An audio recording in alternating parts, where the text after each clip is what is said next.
Waktu itu orang masih kata-katain kayak wah Bu Sri Mulyani turun sedih lah apa bintang Minang. Banyak influencer kayak ngomong Bu Sri Mulyani turun berinang air mata, gue doang kayak enggak, gue suka ini dia pertama kali jadi menteri langsung bilang ISG 36.000. 36.000 ya. Gimana gue nggak Jadi cinta. pertama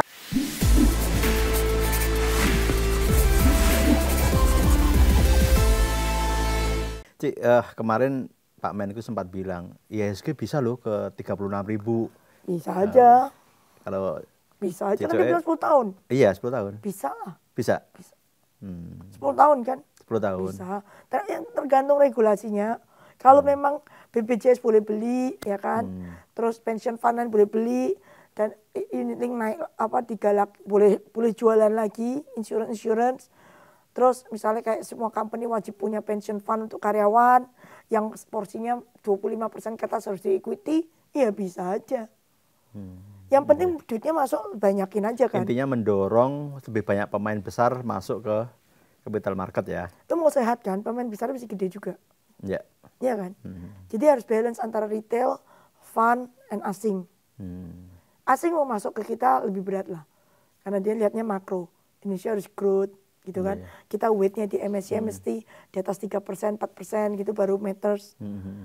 Tapi kita bisa membuat domestik kita jadi motornya dulu masuk, bikin liquid, jadi sama asingnya ngecas masuk gitu kan. Iya. Kemarin kan cepat juga dan antara kan Kalau itu bisa, kami akan investasi di saham gitu kan. Aku sih seneng banget. Pokoknya anybody yang bisa masuk ke saham, I'm happy. More liquid is better. Buat kita better, buat pemain asing untuk masuk better, buat semua orang better. Tapi of course kualitas. Nah emiten. Itu juga emiten banyakin, duitnya sama, berarti liquidity per saham kan turun. Iya kan? Iya kalau duitnya sama ya. Jadi kan mendingan apa? Emiten gak usah banyak-banyak, duitnya dibanyakin. Ya idealnya emitennya nambah banyak, likuiditasnya juga banyak. Tapi nggak mungkin. Semua emiten yang rungkat ini, yang IPO busuk rungkat, itu banyak orang nyangkut berarti duitnya mati.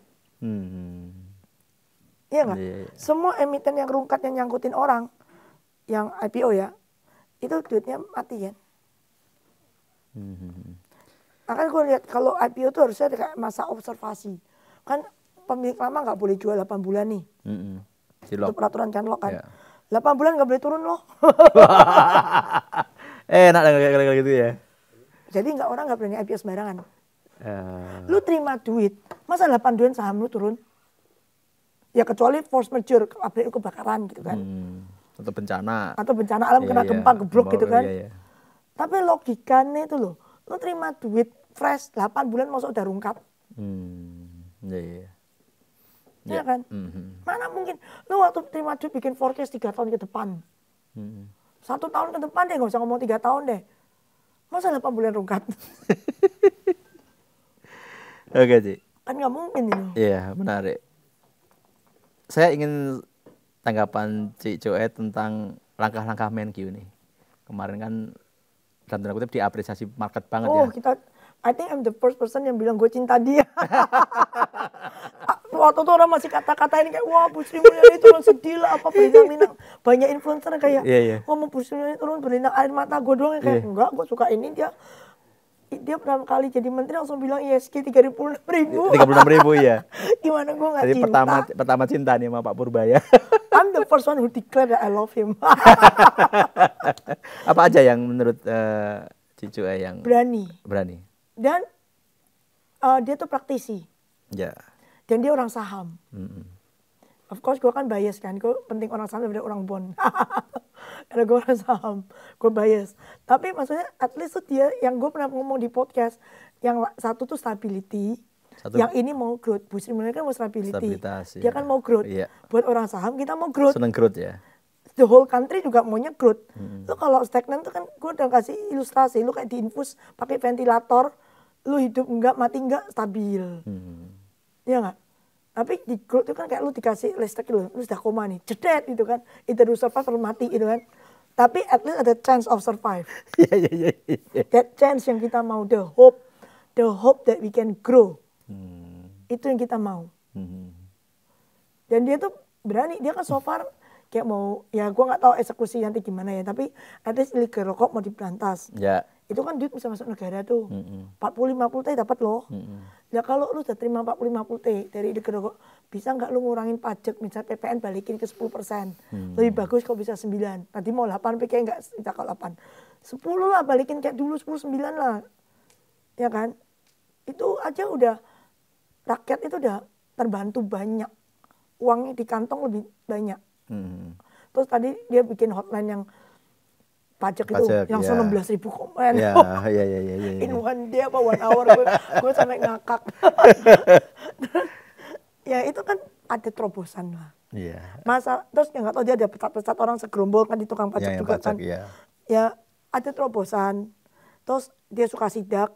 Ya. Ini kayak Pak Jokowi belusukan tapi versi finance gitu kan. Iya. Ya gue suka yang gini, paling nggak proaktif gitu loh.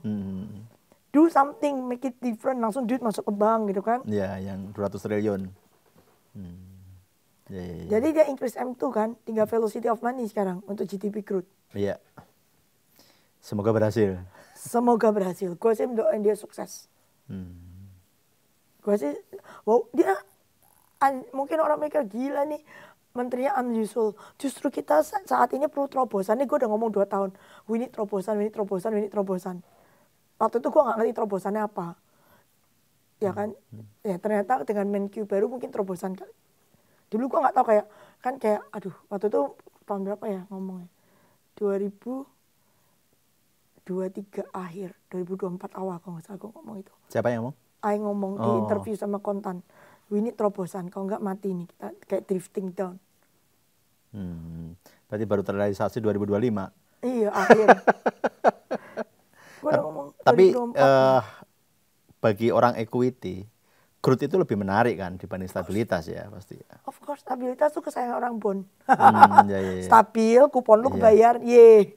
Kita nggak mau, kita mau IPS growth. Tapi kalau kita naik fundamental tuh PEG kan, bawahnya kan. Lu tahu kan PEG? Ya. Ya udah. Jadi kan G-nya apa? Growth. Growth. Kan? Iya. PEG ya. PE per growth kan, hitungnya kan. Ya, we need the growth. To justify high PE kan. Iya. PEG sekarang lebih banyak dilihat kan Melan. Dari dulu saya dilihat sih. Cuma G-nya saking nggak muncul-muncul aja. Tahun-tahun G-nya negatif, oh shit, tambah harga sahamnya turun.